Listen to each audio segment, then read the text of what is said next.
আসসালামু আলাইকুম, কেমন আছো সবাই?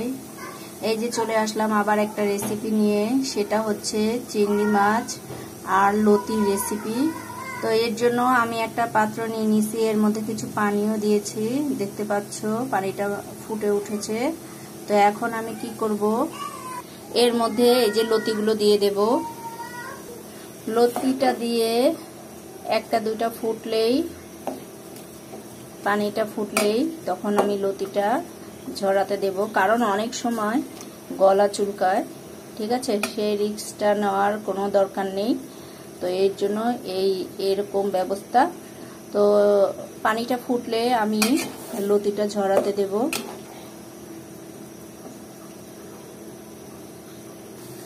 তো দেখো, লতিটা খুব ভালোভাবে ফুটে গেছে।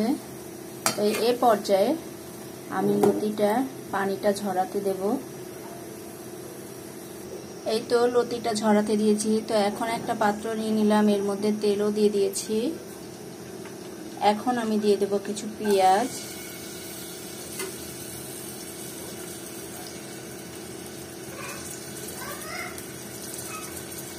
এর মধ্যে দিয়ে দেব কিছু লবণ। লবণটা দিয়ে পেঁয়াজটা তেলের মধ্যে কিছুক্ষণ একটু নাড়াচাড়া করে নেব, যাতে পেঁয়াজটা একটু নরম হয়ে যায়। এরপরে একে একে মশলা দিয়ে দেব। এই তো দিয়ে দেব এখন হলুদ, দেব মরিচ, এরপরে দিয়ে দেব রসুনের পেস্ট, দিয়ে খুব ভালোভাবে মশলাটা কষিয়ে নেব।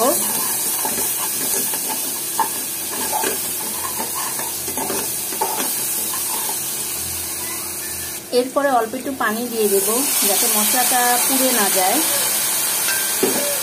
দিয়ে একটু নাড়াচাড়া করতে হবে। এখন দিয়ে দেব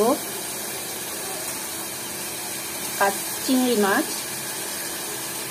দিয়ে চিংড়ি মাছের সাথে খুব ভালোভাবে মশলাটা কষিয়ে নিতে হবে।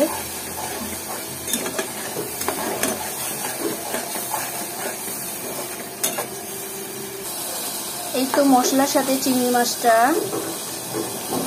ভালোভাবে কষিয়ে নেওয়া শেষ। এখন আমি একটা আলু দিয়ে দেব। আলু ছাড়া তো চলেই না আমাদের, আলুটা খুব চলে। তো আলু দিয়ে দেবো। যারা আলু খাও না, পছন্দ করো না, তারা দেবে না।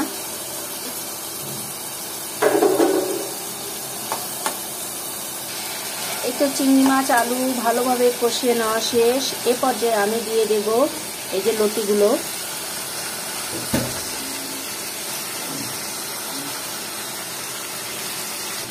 এই তো লতি দিয়ে খুব ভালোভাবে কষিয়ে নিয়েছি। এরপরে আমি এখন একটু পানি দিয়ে দেবো, যেহেতু লতিটা সেদ্ধ করা, বেশি পানি দিতে হবে না, সামান্য পরিমাণে পানি দিলেই চলবে। এই যে পানিটা দিয়ে দিলাম। এখন আমি কিছুক্ষণ ঢাকা দিয়ে রাখবো। কয়েকটা কাঁচামরিচ দিয়ে লতিটা এখন আমি ঢাকা দিয়ে রাখবো।